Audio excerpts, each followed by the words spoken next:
Menarik saya ambil dari Ihya. Tanda-tanda jiwa kita masih kotor. Yang pertama apa?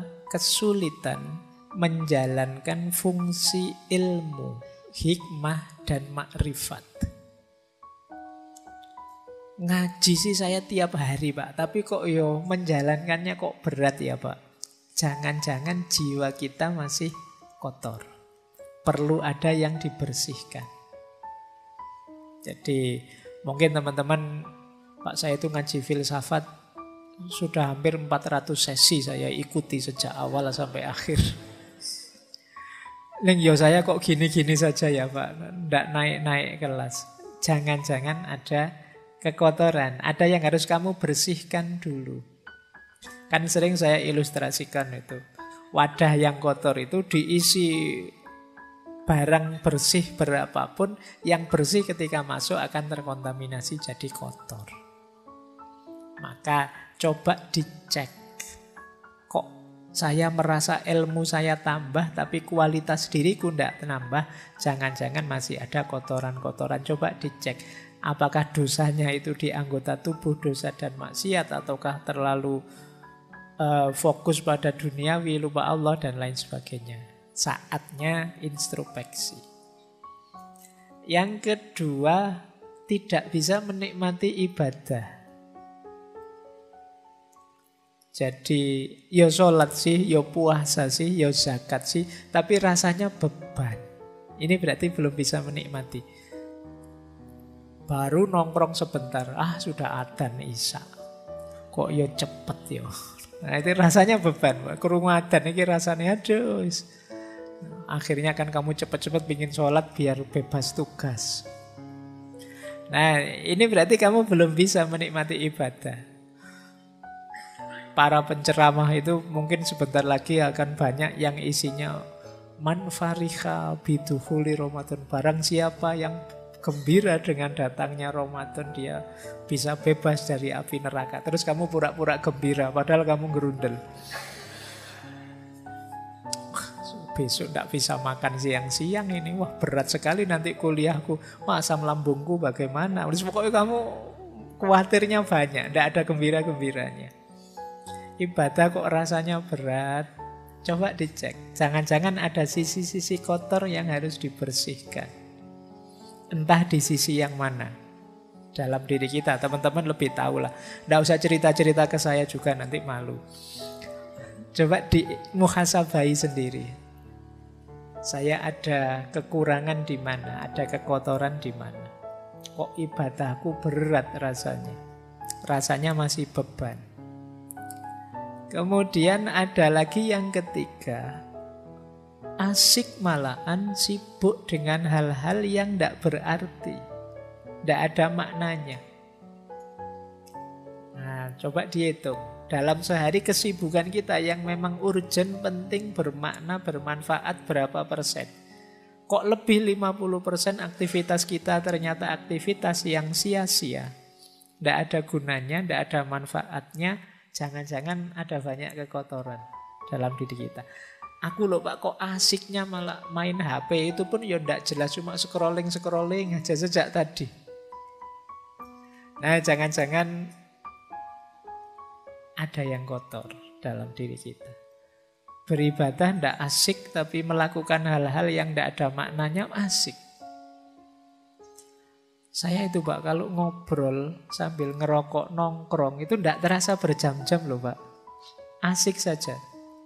Tapi kalau sholat mau pikir sebentar saja kok rasanya berat. Subhanallah 33 kali itu rasanya kayak 3 kali. Cowopet subhanallah sudah 33. Tidak dinikmati sama sekali. Coba dicek, jangan-jangan ada kekotoran. Nah ini juga ada sesuatu yang kita cintai sangat dalam, melebihi cinta kita pada Allah. Jangan-jangan masih ada kekotoran dalam diri kita. Kan biasa sebenarnya tiap orang itu punya ambisi, punya keinginan, punya cita-cita. Tapi rumusnya seperti saya bilang tadi, finalnya tetap harus Allah. Jadi Pak Opo tidak boleh mencintai sesama, mencintai yang kita cintai. Cintai saja, tapi jadikan cinta itu bagian dari cinta kita kepada Allah. Karena Allah Sang Maha Cinta. Dia menyukai aktivitas mencintai, maka aku pun mencintai. Jadi kita melakukan aktivitas mencintai itu bagian dari kepatuhan kita kepada Allah. Nah, cuma kok nanti ada yang kita cintai melebihi Allah atau justru membuat kita lupa pada Allah.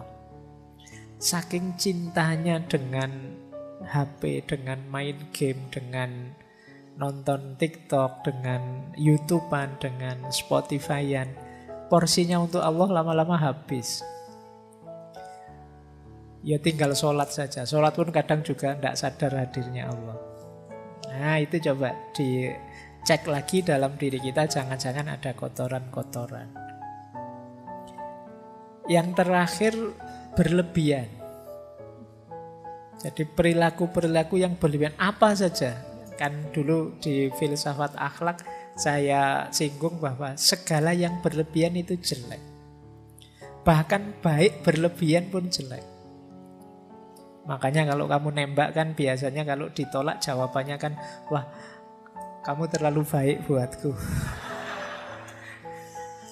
Jangan dikira terlalu baik itu positif, negatif. Karena segala yang terlalu itu jelek. Makanya kalau kamu dijawab begitu, itu kamu jangan bangga. Wah aku ini sangat terlalu baik, berarti tidak terlalu baik, negatif. Oh, dia pinginnya yang pas kok, yang baik, cocok. Nah, kalau terlalu baik ya melampaui sudah. Baik, jadi ketika ada keberlebihan, kemungkinan ada yang kotor. Jadi, perilaku yang berlebihan dalam hal apapun. Menghargai orang itu bagus, tapi saking menghargainya sampai memuji-muji, sampai menyembah-nyembah kebablasan jelek. Benci orang itu manusiawi, ada orang kita suka, ada yang kita tidak suka. Tapi kebencian yang berlebihan sampai kita tidak rasional, sampai kita tidak manusiawi, pasti jelek. Nah, ini bahan untuk kita introspeksi, jangan-jangan masih ada yang kotor. Jadi di antara tanda-tanda kotornya jiwa itu kita sulit menjalankan hikmah ilmu yang kita miliki. Kita berat dalam beribadah tapi asyik dalam hal-hal yang tidak bermakna. Ada yang selain Allah yang kita cintai sedemikian rupa dan kita suka berlebihan dalam banyak hal. Nah, kalau ada gejala-gejala ini ya ayo segera muhasabah. Ada sisi kotor apa dalam diriku yang perlu aku bersihkan. Jangan-jangan masih ada sombong, jangan-jangan masih ada iri, jangan-jangan masih ada dengki pada orang, jangan-jangan masih ada rasa benar sendiri, egois dan lain sebagainya. Itu kotoran-kotoran jiwa kita.